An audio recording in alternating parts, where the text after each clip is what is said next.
Ged's ship was small, barely 3 meters long. Its sleek grey hull and short wings designed for atmospheric flight, but its engines could make interplanetary journeys. There was no interior deck. The ship contained storage tanks for bodies. It could carry 4, but only 2 were occupied, both by him. He was sitting in a vintage-styled lounge, watching the Hastur out of the windows. The virtual space on the ship was enough for a large home, several bedrooms, and a modest garden. Normally there would be at least 2 paths to other places, but the electronic warfare blocked them, and he had manually closed the ship's data connections to prevent any viral attacks. From a distance, the bountiful ambassador could hardly be seen, its engines silent as it made its approach. Debris from the Laputa and the largest kraken that Ged had ever seen made it easy for his little ship to remain unnoticed. He would have to fire thrusters soon. The Hastur was getting close. He could see that the ship had several holes in it, most partly closed, but 2 docking ports were down and 1 more was missing entirely. Ged's little ship could easily fit in their landing bay, but the doors were closed and buckled. He doubted they could open them, so he was going to have to take a walk. Slipping out of the comfort of the leather wingback, he strode over to the body doors, heading for his space-hardened form, still organic, but built to survive the rigors of the vacuum. He could survive for up to 10 days without water, air, or food. Hopefully this wouldn't take that long. Dr. Nunico sat in the upper lounge. The clouds had completely covered the windows days ago, but the sunlight could still reach him, for now. He and 50 others had been captives of the Kraken for more than 400 hours now, confined to the upper levels of Venus 1 platform, with what they described as essential-only facilities and food, which apparently included access to hot tubs and a cafeteria that serves 3 choices for each meal with new menus daily. The only Kraken they saw were guarding the exits. They had asked no questions. Nobody had been seriously hurt. They even provided access to news feeds and entertainment, but it was equally hard to get information from them. The guards never responded to queries, only attempts at escape, which were common in the first few days. They stunned anyone who tried.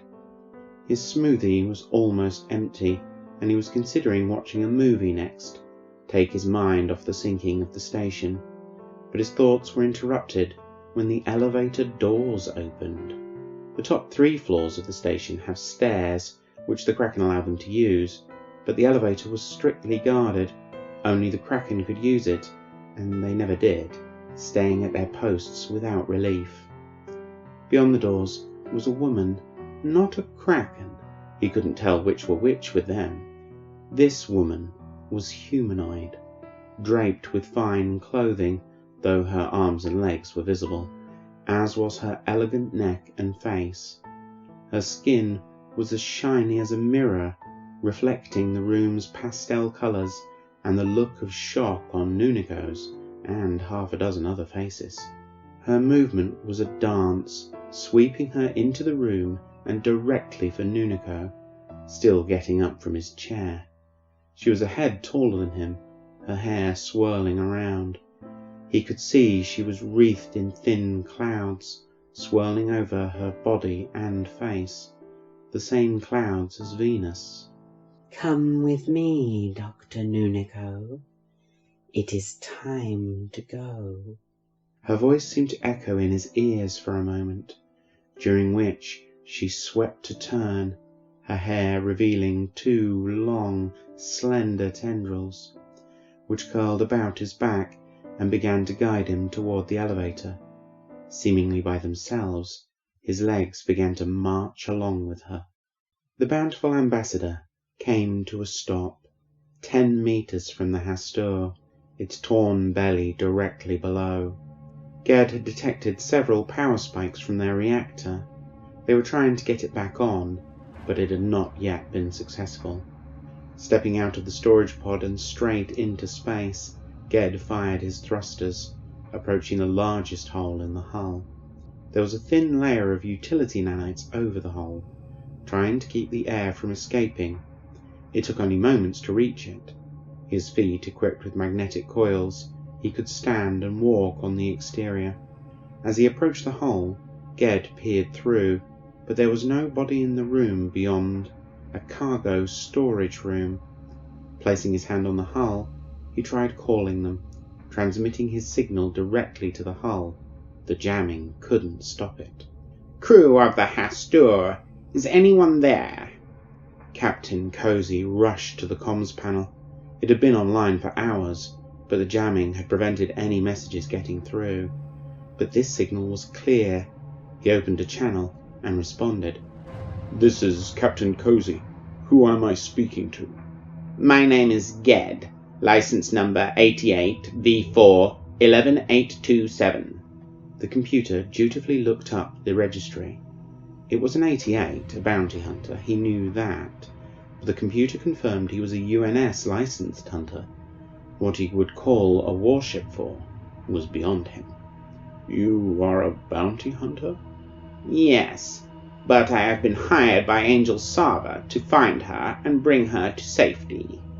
Ged paused as a piece of debris bounced off his back. No damage. "She was a paramedic aboard the Agassi." "She is aboard, but we really could use her where she is." Cozy glanced at the external sensors panel. It still wasn't working. Taffy knew that system better than anyone, but she had died when the Agassi exploded. "How far out are you?" "I am standing on your hull looking through a hole. I can see cargo bay 3. Cozy looked at the sensors panel again. "I will be down to meet you shortly." Leaving Parley in command, Cozy headed for the cargo bay. Not an easy walk. Several doors only partly open, and bodies of crewmen lining the corridors. As he passed medical, he could hear the sounds of wounded, even catching a glimpse of Angel at work. Deck 10 was a mess. Fallen panels, hanging cables. It was largely storage spaces, so little repair work was underway. Cargo bays 1 through 4 were on this deck, mostly ammunition storage. Pressure was just over 70 kp, a little thin, but not enough for his suit to seal, until he opened the cargo bay door. The sudden drop to 50 kp, forcing his suit to react. The clear plastic dome sweeping over his head as polyplastic gloves poured onto his hands. Beyond the crates of ammo, he could see a 3-meter tear in the hull, the smart metal still struggling to seal it. Beyond was a Western cat, wearing a leather duster and jeans, not the classic look for space. With a gesture, he beckoned the waiting feline into the cargo bay. "Welcome aboard." Councillor Janner stood on the concourse, waiting for the shuttle to arrive. He hadn't expected Planter City to become the capital of the fleet, and he would never have anticipated the events of today. It seemed impossible. The war has the UNS and Kraken calling for allies, but the people of the Hearth voted against joining the fight. Janner considered that a wise move. The Hearth doesn't have a military fleet. Even the defense ships were civilian, quickly loaded with missiles and armed with cannons. They were no match for a giant Kraken or UNS warship. The Kraken had contacted the Hearth, wanting to send delegates that would be arriving shortly. He could just make them out in the distance, 4 dots on the horizon, but they would be here soon. Their size grew faster than he expected, 3 of them becoming clearly Kraken as they approached. But the 4th was a ship, not a familiar design, at least to him, but clearly built for the clouds of Venus. As they descended to the landing area, the scale of them became apparent. The Kraken were 5 meters or so each, while the ship was some 15 meters long. Most of its hull was clear, but only provided a view of thick smoke. The hull was nothing like the Kraken, soft and curved, with a subtle greenish tint to an otherwise silvery surface. A waiting door opened for the Kraken delegates, while a docking tube extended to the ship, soon allowing 4 passengers to disembark. 3 were surrounded in smoke, held together by utility nanites, while the 4th was a Venusian human, the now famous Dr. Nunico. He seemed in good health, though somewhat bewildered. Both the airlock door and walkway lead here, so Janna turned and waited for these 2 groups to arrive. The Kraken were first, their great and intimidating forms looming over him, their movements creating a cacophony of twisting and scraping. Janna raised his voice to be heard over the sound. Greetings, Ambassador. His hand twitched as he suppressed the urge to shake a tentacle. The Kraken ambassador obliged with a nod. Soon the smoky delegation arrived. Up close, he could see them more clearly. They were humanoid, but not a species he recognized. 2 women and 1 man, followed by Dr. Nunico. I am Tat, heir of Woad, ambassador to the hearth. The ambassador's words were somewhat like a nail being dragged over glass. He gestured to the lead woman of the silver-skinned trio. This is Ard of the Lowland, ambassador to the hearth. Janna turned to Ard, offering a smile, but she thrust her hand out in the custom of the hearth. I am pleased to meet you, and have a gift too, she chimed, her crystal-clear voice carrying over the sound of the Kraken delegation. I am Councillor Janna. It is a pleasure to meet you.